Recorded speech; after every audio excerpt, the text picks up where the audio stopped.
ready to stress less and strengthen your relationships at the exact same time? If so, stay tuned to the end of this video because I'm going to show you exactly how to do that.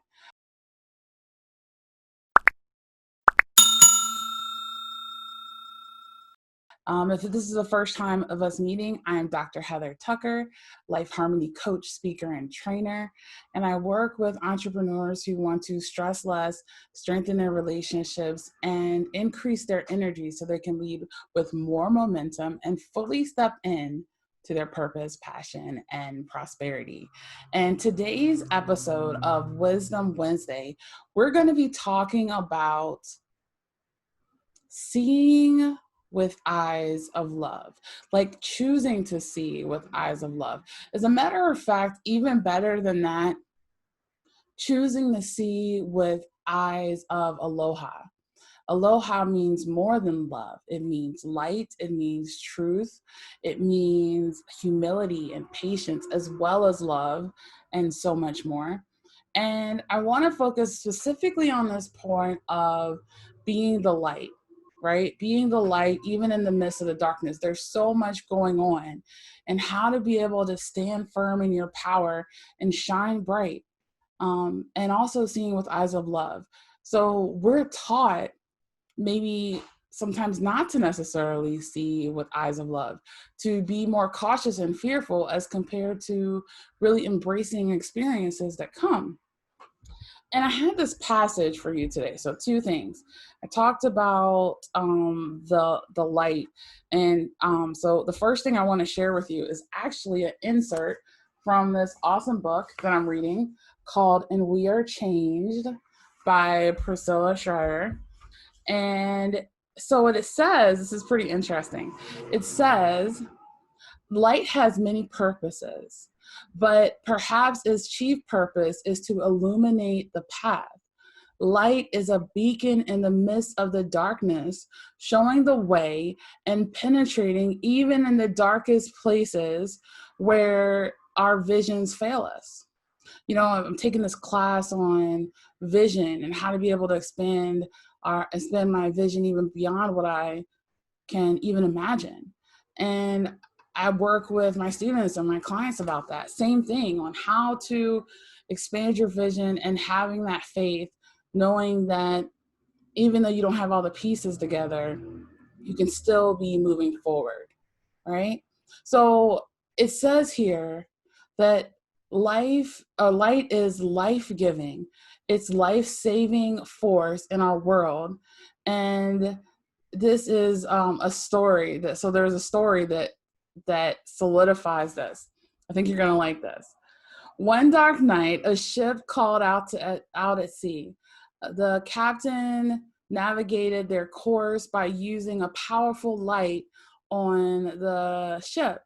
And as they traveled across the still water, the captain spotted another headlight coming in his direction. One of these vessels was going to have to move out of the way of the other paths to avoid sure calamity. So over the ship's loudspeaker, the captain announced with authority, "Move 30 degrees north." And a voice floated back across the water towards him and said, "No, you move 30 degrees south." And once again, the captain urged, "Please move 30 degrees north." And again, the other voice responded, "You move 30 degrees south." By this time, the captain was growing both frustrated and a little nervous. The giant light coming near and near, and they were in great danger.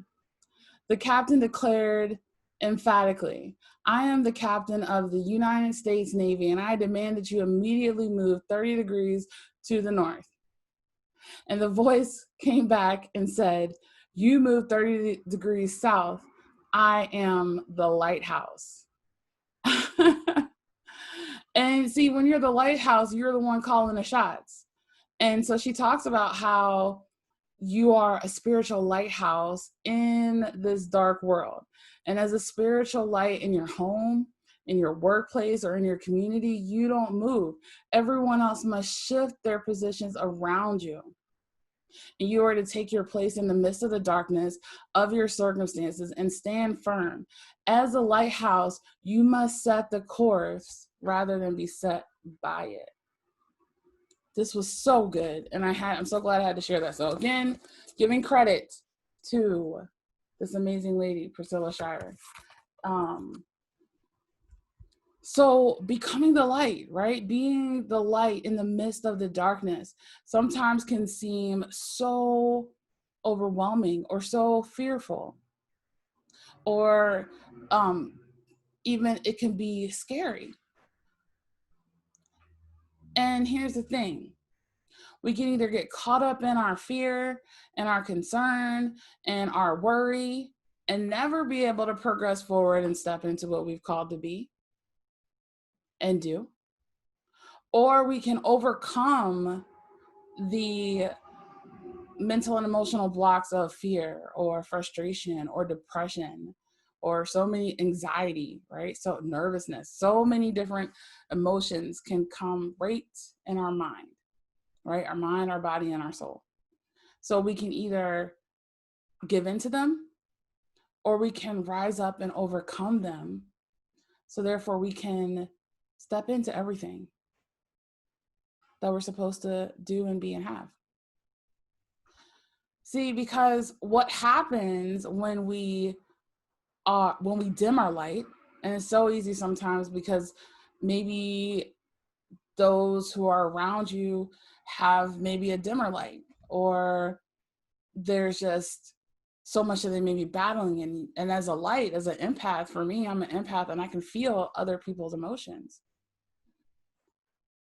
The power of and the need to do this now has a lot to do with what we're seeing and we're experiencing in the world.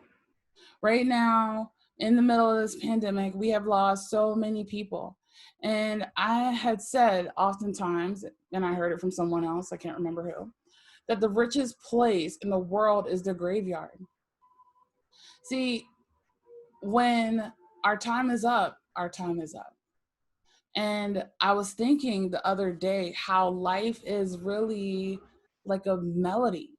Sometimes there's hills and beautiful, peaceful melodies, and sometimes there's like these deep valleys with this dark, depressive melodies. But within this melody, this living melody, there are many songs, right? There's many songs, there's many chapters. And it requires transition and changing and growing. And a lot of times we're resistant to changing and growing. Yet if we don't grow, what do? We can die. So going back to this, choosing to see from eyes of love, and you think about this also in terms of time. Would you rather spend the rest of your life seeing with eyes of love, having deep, healthy, like beautiful relationships, and having heaven on earth as much as possible, right? Now, granted, it doesn't mean that calamity won't come. Calamity comes. It's about the power and the peace, especially of God, and stepping into it and how He allows us to have that total peace. We can sometimes block our own peace depending on what's going on within our mind. So, that life of stepping into our prosperity or continuing to be consumed and taken down by the darkness. Now is the time for all of the lighthouses to rise up.